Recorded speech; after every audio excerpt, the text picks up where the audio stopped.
सुबह के वक़्त अगर छींकें बहुत ज़्यादा आती हैं तो इसका इलाज क्या हो सकता है? सबसे पहले तो हमें ये देखना पड़ेगा कि छींकें आने की वजूहात क्या है, जिसमें ख़ास तौर पर मिट्टी, धुआँ, परफ्यूम, स्प्रे या घर के अंदर परिंदे या जानवर तो नहीं है, या बाहर स्मोक का लेवल, इसी तरह बाहर पोलन का लेवल, या कोई जानवर आप कमरे के अंदर सुला रहे हैं। अगर आपको एंग्जायटी या डिप्रेशन है तो उसके साथ भी सुबह के वक़्त छींकें आ सकती हैं। बिल्कुल इसी तरह अगर मौसम तब्दील हो रहा है जिसमें ख़ास तौर पर गर्मियों से सर्दियाँ आ रही हैं और आप पंखा तेज़ करके या एसी तेज़ करके सोते हैं, तो उसमें भी सुबह के वक़्त छींकें आ सकती हैं। अब इसमें करना क्या है? कोशिश करें कि आपकी जितनी भी बेडशीट्स और कर्टन्स हैं, आप उन्हें धुलवा लें या बेहतर है कि तब्दील कर दें। अगर घर के अंदर परिंदे या जानवर हैं तो उन्हें आपने साइड पर करना है। एंग्जायटी या डिप्रेशन को कम करने के लिए साइकियाट्रिस्ट या साइकोलॉजिस्ट की मदद ली जा सकती है।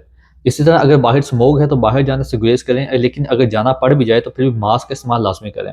कमरे के अंदर ह्यूमिडिफायर भी लाज़मी रखें। इस सब के साथ एंटी एलर्जिक गोली का इस्तेमाल भी करें जिसमें ख़ास तौर पर सेट्रिज़िन या लोराटाडीन है। आप नाक का स्प्रे भी इस्तेमाल कर सकते हैं जिसका फार्मूला मोमेटोसोन भी है। मज़ीद कोशिश करें कि सर्दियों के अंदर कॉफ़ी का इस्तेमाल कम रखें ताकि छींकें और नाक की एलर्जी कंट्रोल की जा सके। अगर दवाई लेने और परहेज़ करने के बावजूद भी आराम ना आए तो एक दफ़ा डॉक्टर को लाज़मी दिखाएँ।